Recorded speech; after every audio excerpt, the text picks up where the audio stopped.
that little Jesus scored a square thing. Jesus scored, It was 3-0 curtains, and you thought, just if I was Arsenal, I wouldn't come out in the second half. You know, I just drop me the 3 points and lose 3-0 wherever it is, because the second half, was it?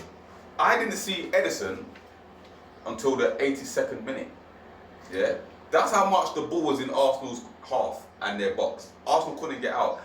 Harder with 10 men, but they didn't exactly shut up shop either. City opened them like a butter from a knife. It was too easy for them. And then the fourth one was it Rodri? Great goal. The team moved, the team passed, and then the man just curled it bottom corner. Exquisite. Yeah, that was it. I mean, they were toying with them, man. That was training stuff, man. And then the fifth one was obviously the ball in and Ferran Torres again with the header and that. But like I said, Sterling could have some more. I think Torres could have had another one. Grealish could have had one. It could have been a lot worse. But is it worrying time for? And listen, you don't care about Arsenal, but is it worrying time for them because they're bottom of the league after 3 games, worst record in something like 125 years or whatever it is, whatever. No goals scored, 9 goals conceded. Look, there's nothing about them.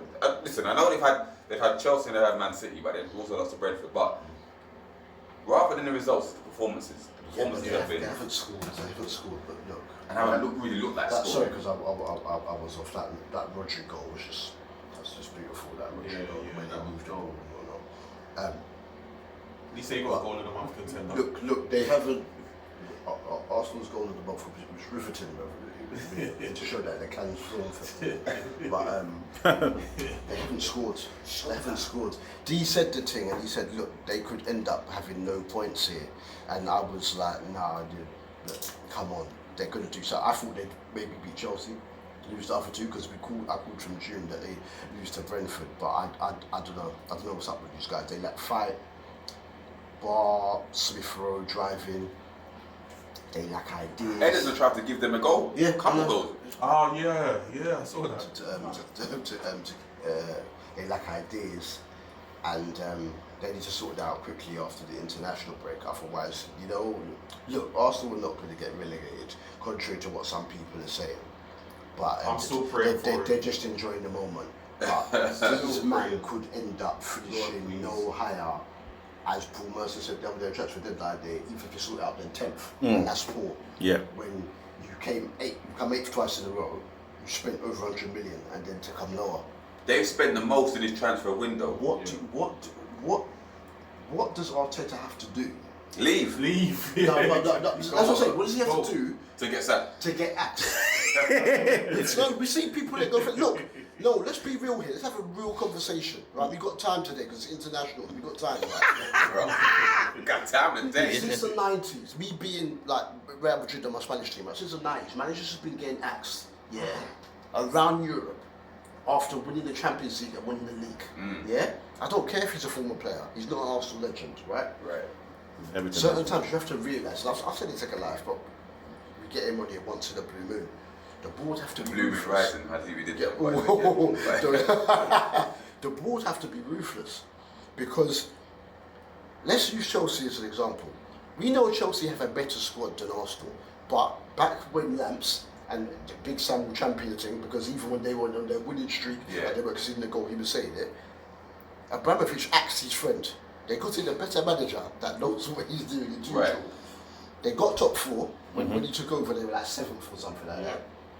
They lost in the FA Cup final, but they won the Champions League. Yeah. You have to be Arsenal ruthless. Are too nice of a football club. You have to be ruthless. No, I'm not. This is poor. Did Arsene Wenger, who they went that far many years, did you ever start a season with 3 defeats and not scoring a goal? Nope. In those defeats? They sacked Emery. They sacked Emery, who got them to a cup, European Cup final. No, wait, what? Did Emery go to the Yellow Submarine and beat them in the second? Okay. And end up winning it. I'm just checking. You know my memory. No. Come on. No. So, but with Arteta, they're too nice because I don't know if he's a yes man, but they've given him fun. They've backed him. They talk about trust the process. How long do you have to keep trusting the process before you say enough is enough? Because forever. They got gas from this FA Cup win. and the Community Shield win because they beat Man City in the semis, beat Chelsea in the final, and they beat Liverpool in the Community Shield. Yeah, the Community Shield. That's what saved him for this amount of time. Yeah. I remember, to his credit, Arsenal were playing good football. You know, they were playing good football. They looked solid at the back. So that's why people say trust the process. But do you know what? Now you're putting your own players. I don't even think necessarily it's solid at the back. They still let in a few efforts at goal, but who was in goal when they won all those games you've just mentioned? Martinez. That was their biggest mistake, letting him go. Okay, cool. But again, do you know the thing with Arteta is, right? He's followed his protege. He's followed his mentor Pep with inexplicable decision making, right? Because you've got, say, Saliba keeps going. You bought Saliba, who was supposed to be one of the most promising centre backs in Europe. I thought it and was sent him out on loan. But Darren, I thought it was because Saliba's mum passed and he was having trouble adapting and COVID and whatnot. Saliba in the interview said that Arteta saw him in one training session and pulled him aside and told him that he's not ready. But apparently, a lot of these players do not like Arteta. They thought when they played him, he was arrogant. And they say now as a manager, he's arrogant. Bro, a man is terminating his contract just to get out of there, bro. And man was chilling. £20 million. 20 million. He said no. He said no. He I'm crying. Bellerin, you couldn't get rid of this guy. Yeah. Gone. Better. Yeah. It goes to show something ain't right there. Something's not right. Because you know what it's like. It's almost akin to Spurs' final couple. Not even Poch. Mourinho, where he lost the team. Yeah. You can tell Arteta's lost the team. They're disjointed. They're disorganized. They have, as you said, they've got no fight, no desire. But the thing is, the personnel are there. Yeah. They are there. You've got Pepe. You have, Lacazette and Aubameyang had COVID and stuff, right? You've got those brothers. You've got Saka, you've got Smith Rowe. You've got Tierney. Yeah, exactly. Yeah. You bought. Well, let's see what this Tomiyasu does, because you know what it is. All that it was papering over the cracks as far as I'm concerned. Thomas Partey. Thomas Partey, you know. Yeah. Come on. And you can't do anything with them, bro. Partey's a player, but he's most effective. I've seen this man drag Ghana in qualification through some games, right? But he needs to have people around him that know what they're doing. And certain times, Arsenal do not.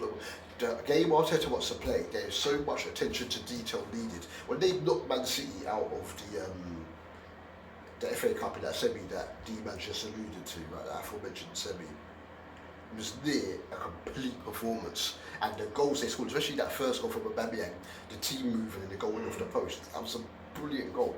But there's so much attention to detail needed, and they make too many individual errors to be able for this game to work consistently.